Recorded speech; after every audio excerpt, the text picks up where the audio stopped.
Hey guys, didn't see you there. Well, since we're all here together, might as well talk about our favorite show. What is it? What's our favorite show? Um, the, the Office. Hell yeah, Michael Scott, baby. Yeah. All right. Uh, no, we're joking. We're talking We're Survivor. joking. It's just a joke, Ha guys. ha Don't ha. unsubscribe. Don't Uh, don't unfollow. But if you don't follow, you should. Just saying, you should subscribe. You should become a member on our main channel, Reality Pop. We do interviews with guests, exit interviews, past contestants. Um, we're gonna start getting special guests to come during our live recaps, which is what we're doing today. Recapping episode 3. Sorry that they've been so late. It's 100% my fault. I've been on shooting a movie, so I only have free time on the weekends. I'm working till like 1 a.m. every day. But starting next week with episode 4, we will be back to our regularly scheduled programming. That would be the day after each episode. Again, unless something crazy happens, which means we can start having guests, special guests, past Survivor contestants. I know Sarah, a couple people from season 41 said they'd come. Sarah, Bochi, Tiffany. Um, Try to get Wendo on one of these. I'm sure we'll have Russell on soon at some point. Got to get him to talk about selling the JT note. The JT note from Heroes versus Villains. has it sold yet? Has Russell's Yeah. note sold? You Did didn't it? hear What? how. How much? Guess. Guess. 30,000. 2750. Eh, 27,500. Crazy. He was it's a hoping to get 17 was his goal. it's a good So, chunk of change right there. well, plus he's selling his game worn buff from Samoa. That's original tribe and merged. Foa. I forget what the merged tribe was.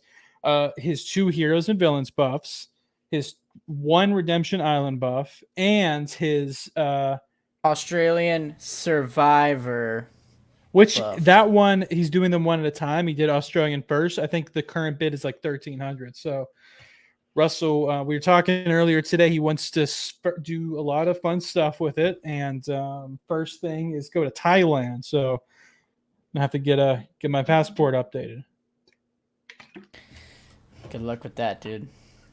Thank you. Um, okay, cool. Episode 3, boring episode. Nothing really happened in this one. Boring challenge. Tribal was boring. What's there even to talk about?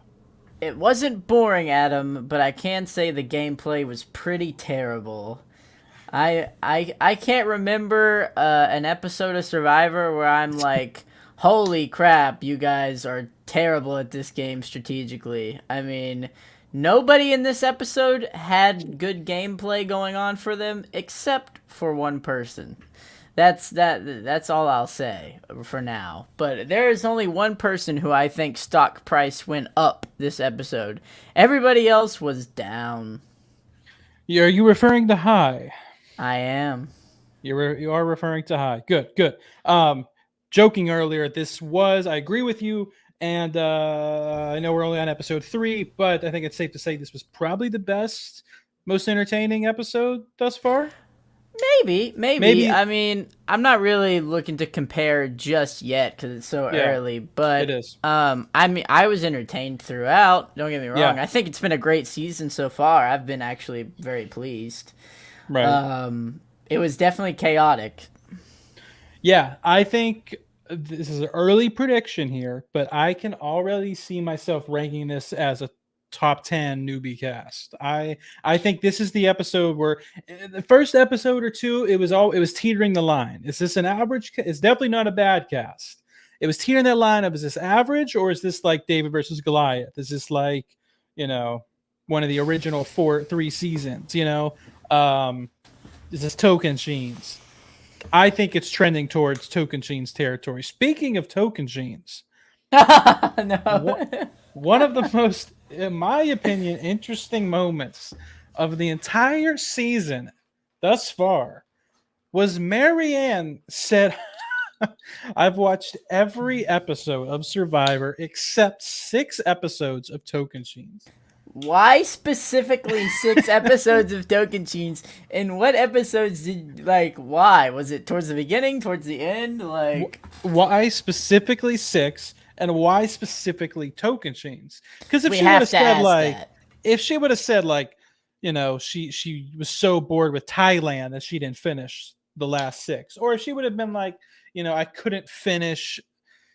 There's so many different ones, but Nicaragua. Nicaragua, Gabon, Shut up. so many different seasons. But Tocantins, in a while, was it the first 6? Was it the last 6? Was it the middle 6? Did she start late by accident and didn't realize?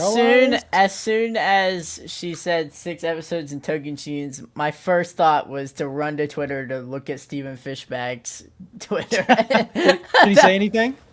I'm pretty sure he was. I was like, why? Like, why 6 episodes of Tocantins? Like, what?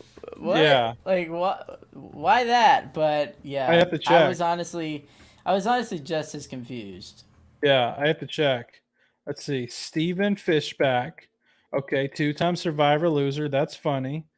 Okay, nothing. Well, okay, so this is also from 3 days ago because we're recording. I don't know what. Whenever you guys are listening to this, we're doing it on Saturday. He had to have said something.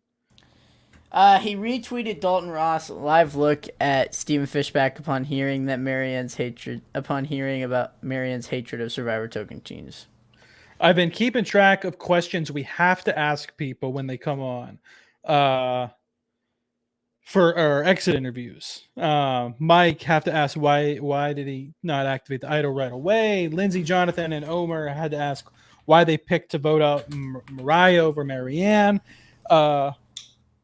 There's a question we definitely have to ask Hai. We'll touch on that when we get to the tribal council. But I don't Marianne, hate Tocantins. I was watching the season with my mom, but we didn't finish before I flew out. Wanted to save the best for last. She That's what tweeted Marianne this. said. That's what she said. Yeah. But why? So she watched every season and decided to save Tocantins for last. Apparently, Why? best for last. That's what she said. Best for last. I don't know. So she's saving the best. But Tocantins is not the best. Why? I think Tocantins is pretty good. I mean, I definitely put it top 10. It's up there. Yeah, it's up there. As far as newbie cast, it's arguably number 1. Arguably newbie cast. It's Art Coach, Tyson, Fishback, Taj, Money AP. So it's a hip hop reference for all you youngsters out there.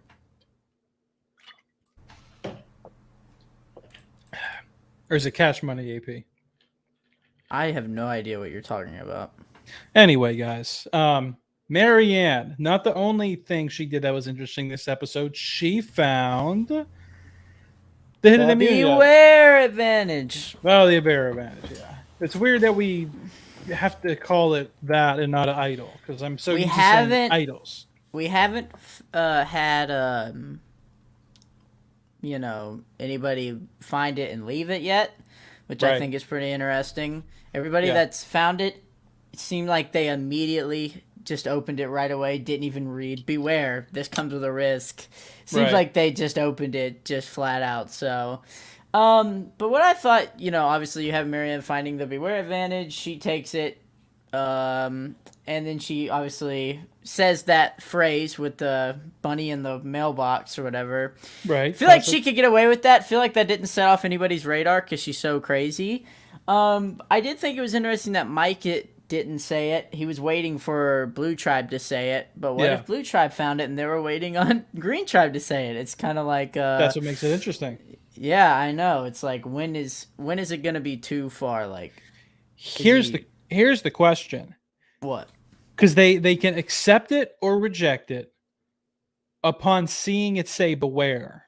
Mm-hmm. But once they read what it actually is, it's too late. You've taken it at that point, right? The question is, if you had the opportunity to read it and fully understand what all is associated with this, and then you could decide, do I want to keep it or do I want to, deny it? The question is, how many people do you think would have still kept it? I don't want to go back to season 41. If it was towards the beginning of the game, they would leave it. And if it if you're already hearing those phrases being muttered, then you would probably keep it. Well, I mean specifically these people, like specifically Marianne and Mike. I feel like Mike would have not kept it, but I feel like Marianne would have still kept it. Yeah, I agree with that. Yeah, I think she's very overexcited on playing, um, which seems like the theme for this season 41 and 42. It seems like everyone's a super fan now. The debate between the two is no longer super fan or casual or recruit. It seems like now it's, are you going to be like overexcited on playing? Like clearly some people are like Mike, just making so many questionable decisions. Daniel kind of stock went down this episode for sure. We'll talk about that later. Marianne, just everyone's playing so like, I don't care. I'm here. I'm on the show. I want to play. I want to do it all. Whereas like some people are a lot more grounded and it's like, I'm not here to be good TV. I'm not here to have an adventure of a lifetime. I'm here to win. I'm here to win $1 million and be a Survivor champion. Yeah, I just tried taking a sip with the cap on. I know. I definitely think there's some people who are super fans, and that's like going to be their downfall. Right. But that's why when you come into the game as a super fan, you have to do a reality check like every 2 seconds. You have to be like, okay, am I annoying people with how much of a super fan I am? Mm-hmm. Am I trying to make good television by doing something kind of stupid and playing not conservative? Right. So yeah, there's people that are grounded in my opinion, like like everybody on the Orange Tribe besides Marianne. Right. But yeah. Right. And then, okay, Marianne also, told people she found the idol or the red advantage, whatever we're calling it, but she found it like in front of someone, right? She was like in front of Daniel or she found it in front of Omar, I think. Yeah. Omar. Yeah. Yes. Yeah. So if you find it in front of someone, especially when you're on a tribe of 4 people, and especially if you are on the bottom, everybody is going to know she has that advantage instantly, like within if minutes. I was Marianne, I would lie about it. I wouldn't say I lost my vote and it wasn't activated yet. I would read it. I would read the paper. I would not mention the activation or the phrases. I would just show that I found the idol since I'm on the bottom, and that's it. Yeah, I didn't think of that. That's smart, because people would just show you have the idol. It's not like, see, that's what's interesting, is it's not like you have to wait to activate the idol and then they give it to you. They give it to you. It just has no power. So it's there. Like you physically are holding it. But they don't know that it doesn't have power. I would throw away the bag that says beware. Yeah. I would toss it. Yeah. I would find it. And then, read the rules that don't talk about it not being activated and losing your vote. Right. That's smart. I didn't think of that. I think maybe because Daniel Omar was there when she found it, she was too worried about that. But she wasn't slick about it. She wasn't slick about it at all. As soon as she found it, she screamed. If the smart way to do that in her position would be what I just said. Get rid of the beware. Say, I found it. Omar, I found it. Look, Right. But I understand. Like, I understand why she did it. Why she told everyone, because once she had told Omar, everyone was going to know, and better you tell them than someone else tells them. If it's guaranteed that somebody else is going to spread information about your game, if that's guaranteed, in my opinion, it's always better for you to spread that information than someone else. So I get why she made the decision to tell everyone. But still no, I'm still memorizing. Okay, Aika, Vati, and Taku. So we have a Taku idol found. We have a Vati idol found by Mike. Aika still not found. Which same thing with the Blue Tribe. Same thing with season 41. It took the Blue Tribe what did Nasir find it like episode 6 or something? It's definitely later than everyone else. But what's up with I'm confused what happened with Daniel and Mike. Like, what happened there? So apparently what happened is Daniel got paranoid, wanted to read Mike's advantage because he didn't read the part that said that everybody got their vote back in the merge. Or like something like Okay. that. Or like something happened at the merge. Just something. I don't know. And so he wanted to reread the rules and really know them. So he hit up Mike, and Mike was like, okay, fine, weirdo. And then he had the rules in his pants and Right. left the idol in the grass. He comes back, there's no idol. And there's also no rules. He just had like the paper So where's the So- idol? Where was the idol? next to his water bottle in the grass. And then it was like, where's the rules? And he was like, oh shoot. And it was in his pants. How do you just leave an idol on the ground? I don't. I have no idea. There was some editing done there. So something happened. Something he did. Something was weird. That was a weird moment. I don't Only know. Daniel. Only Daniel. I was thinking maybe for a second it would cut to a confessional of him, and he would be like, "This was all a trick to make Mike think that I'm clumsy, so as not to make me think I'm a threat." But that wasn't the case. So No, he genuinely left that crap. before we move on to the competition, which we definitely have to talk about, finish your thoughts on Daniel. I realized I have to get my laptop charger. Give me 30 seconds. Okay. Well, I don't know. I just thought Daniel was I think his stock price definitely took a hit with this episode. Maybe he was trying to be secretive and keep the rules. That's what I thought too at first. I think that's what Adam was saying. But that wasn't the case, so I don't know. What happens if you forget your idol, you know? What's the word? I was like, what happens if you do actually forget an idol? Who knows? Yeah, we've never seen it. Oh, you mean like lose an idol? Like you don't know where it Yeah. is?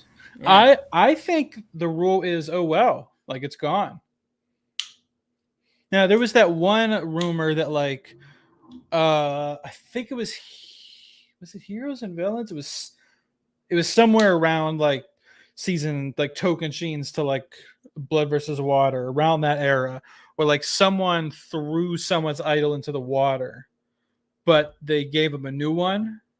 Have you heard that? What that's I No. forget what that's from. Yeah, I feel I've like not heard that. Coach was involved in some way. Yeah, I I have forget, but no idea. yeah. Anyway, okay. Jonathan might have given the single greatest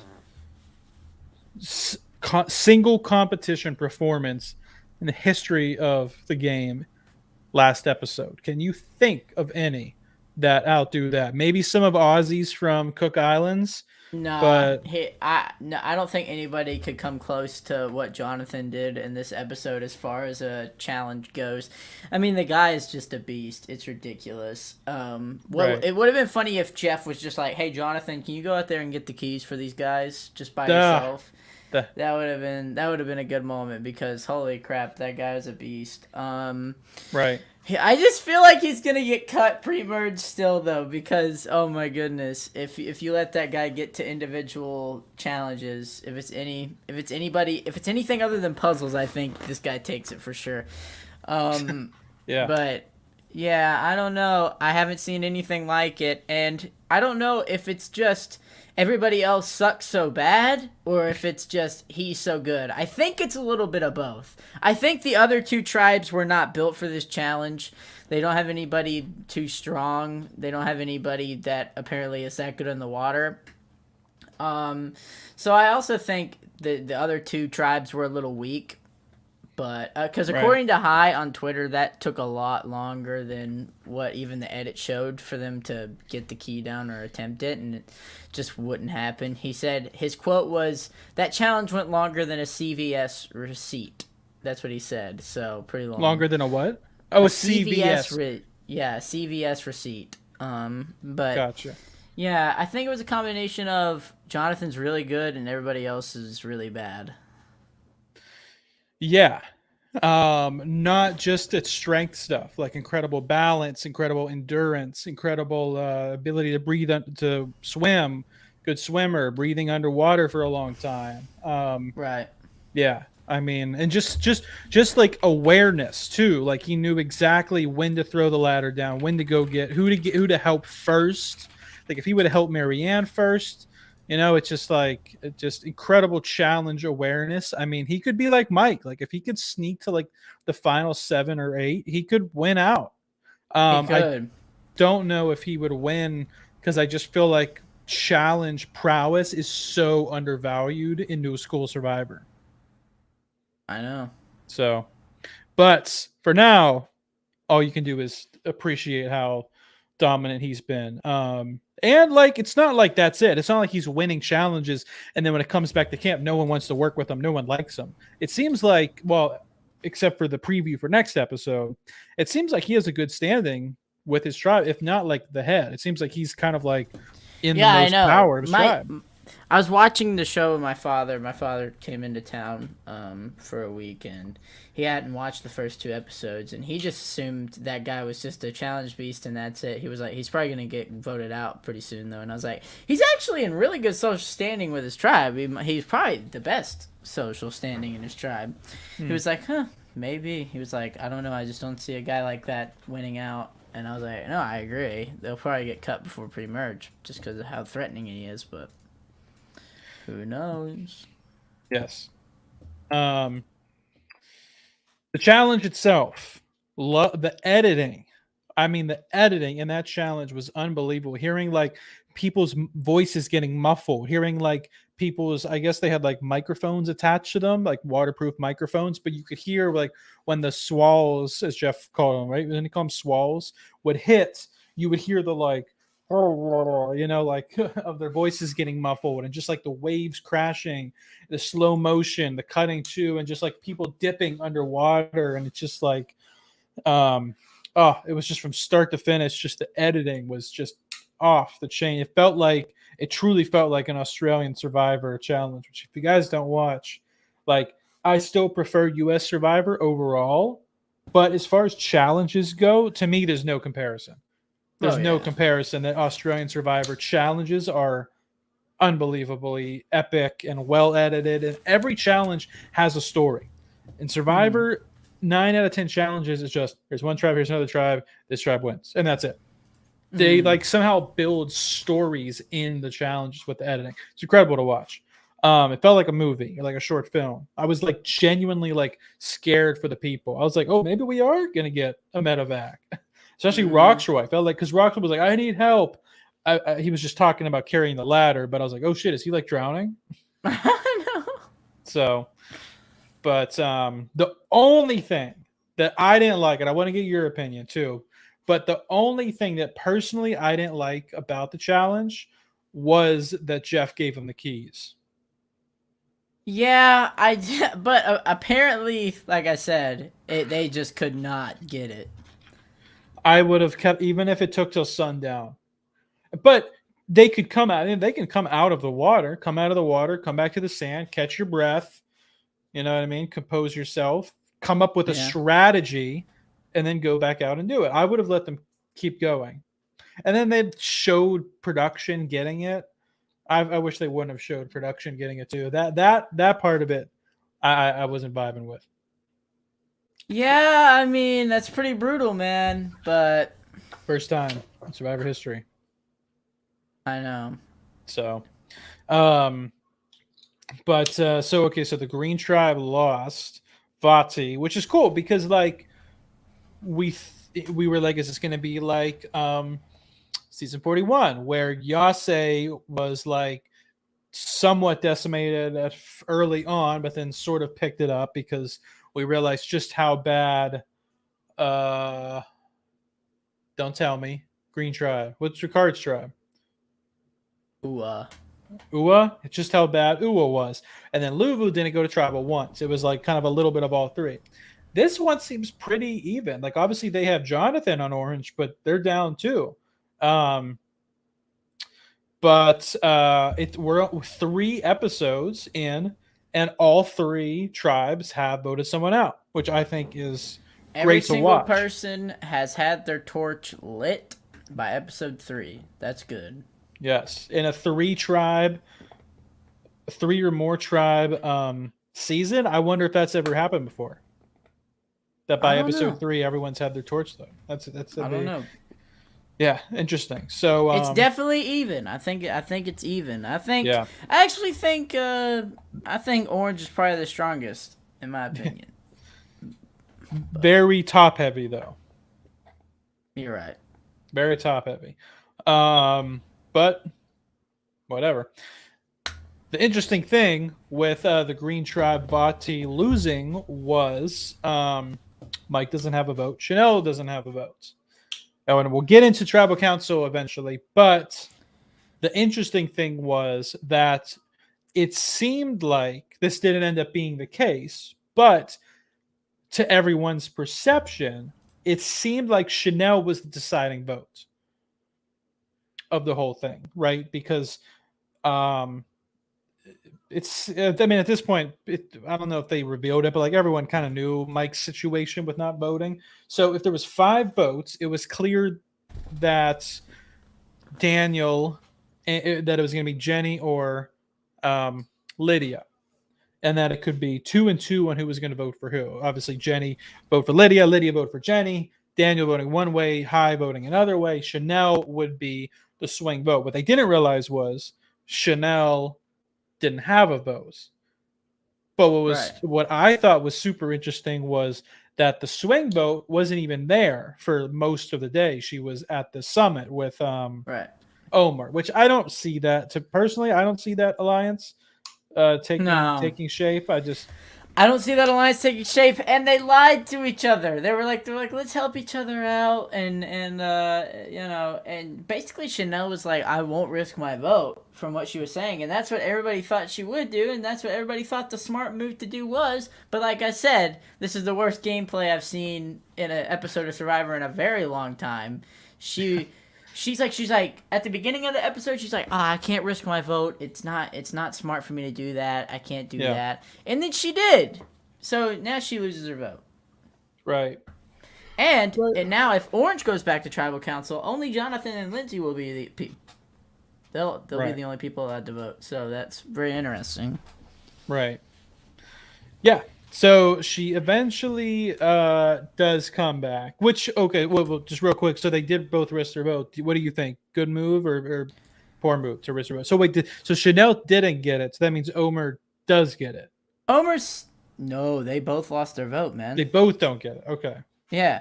Omar, honestly, I think he can manage to not have a vote. Like, that's okay. Agreed. But Chanel just totally screwed her over. I mean, she totally screwed things up there. And by losing, they only lose it for the next tribal. Yeah. So, but Omar will still not have a vote next tribal he goes to.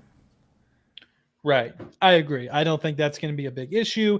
If Orange goes to tribal again before merge, it'll be Marianne. Yeah. 100%.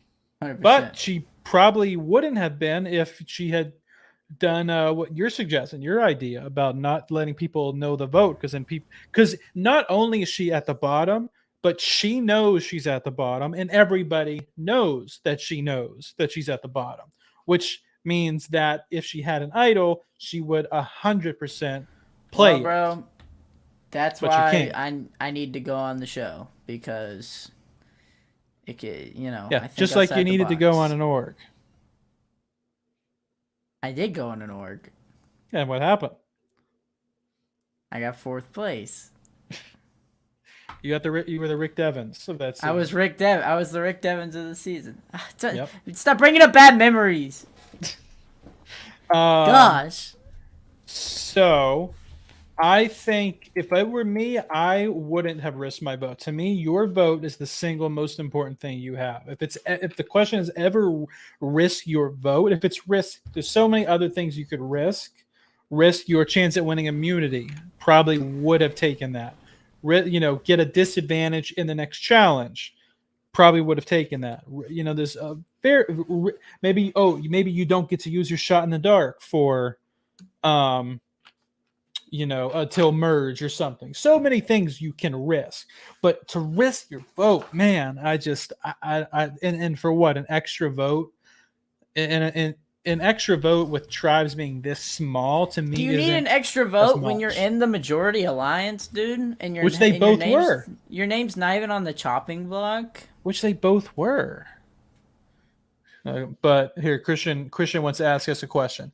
Christian said, do you guys think when Daniel mentioned that he would not win Survivor at this tribal council is foreshadowing he might get to the finals but be a zero vote finalist or third runner-up?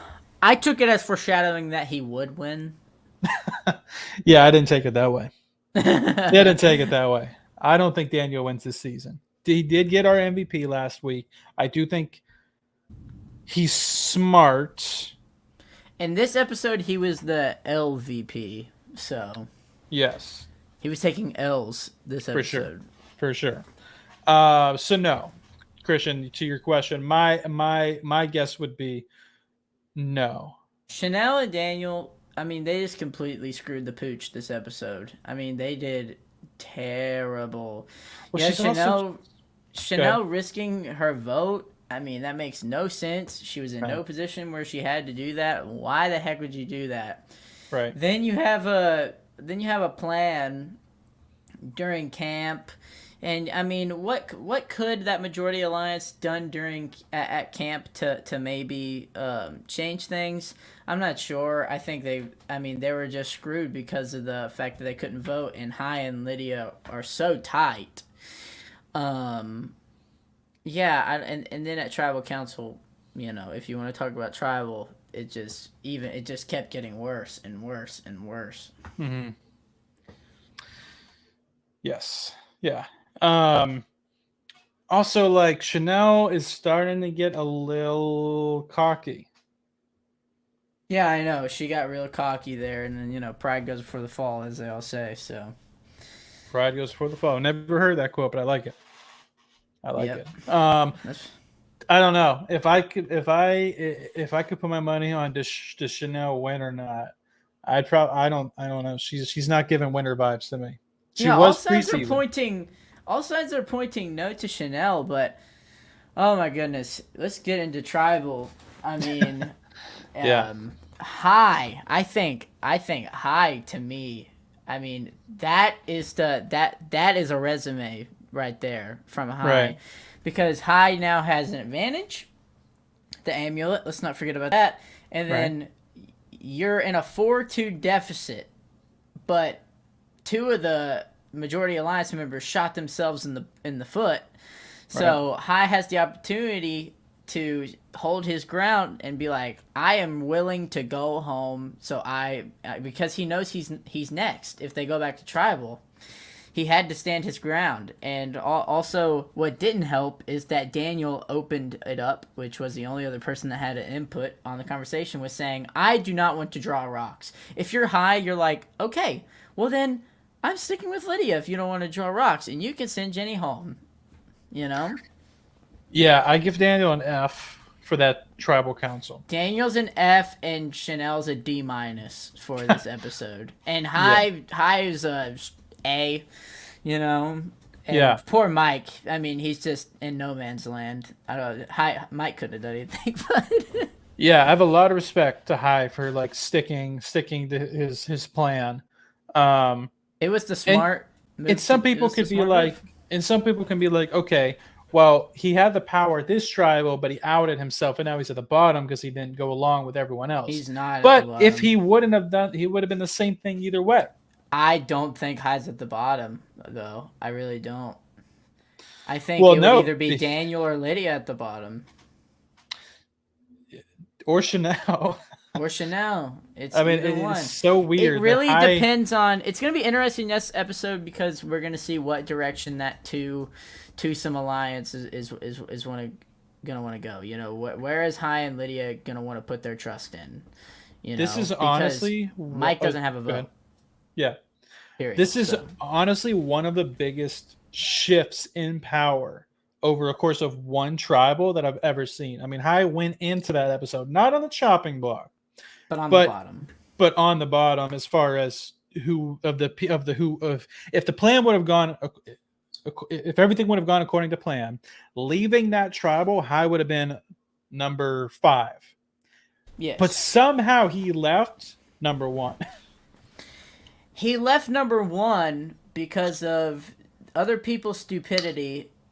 And him I capitalizing think it's on it. not to discredit Hai at all, right?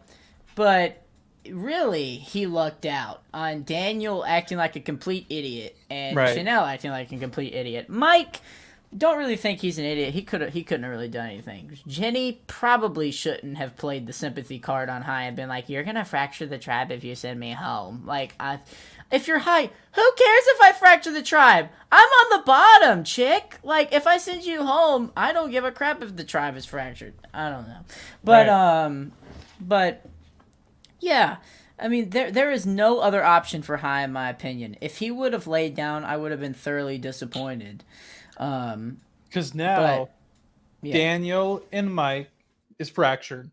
Daniel and Chanel fractured. Daniel, Mike, and Chanel all fractured with Lydia. Hai is literally the only person that, like, how can anyone really be mad at him? People can be frustrated with the outcome, but I don't think anyone is. Plus he proved his trust. Like, he's stuck with voting out Jenny, who, by the way, did Jenny, like, she put up such a little fight. Yeah, I would have been like begging. I would have been like pitching why to vote out Lydia. I would have been like on my knee. I would have been like, no, this is wrong. Like, give it your all. She was just like, I don't think you should vote me out because that's not smart. That would fracture the tribe. Like, I want to fracture the tribe if I'm Hai. Like, yeah. I want the fracture because I'm at the bottom. I need a fracture, Jenny. Yes. Oh, I mean, unless the editors cut out some of her pitch and just showed that, but it seemed like she was just like accepted that she was going home and didn't put up much of a fight. Lydia put up more of a fight. Lydia put up more of a fight, but I think Lydia and Hai had that trust, and I think Lydia recognized that as soon as Daniel opened with, "I'm gonna be honest, I don't want to go to Rocks." I think to me, if I'm Lydia, that's music to my ears, because I mean, why would Hai go to Rocks? It makes no sense. Or why would Hai vote out Lydia instead of just going to Rocks? You know, like, right? That makes no sense. Yeah, I mean, I'll just go and say it. Hai MVP for sure. Hai MVP, 100%. Hai's the MVP. I think if you're Hai, Adam, where do you go from here as far as alliance goes? Who do you work with on the tribe? Well, he has everyone at his mercy. I think his number one is Lydia. No, his number one is Lydia. I know, but who does that duo pick up as their third to take the majority? Not Daniel. Then you would say Chanel, because Mike doesn't have a vote. Well, if Mike did have a vote, I would say Mike. I would probably say, actually, if I'm Hai, would say I would drag Daniel. Yeah, I actually like. I forgot that Mike didn't have a vote for a second there. If Mike had his vote, I would 100% say Mike without a shadow of a doubt.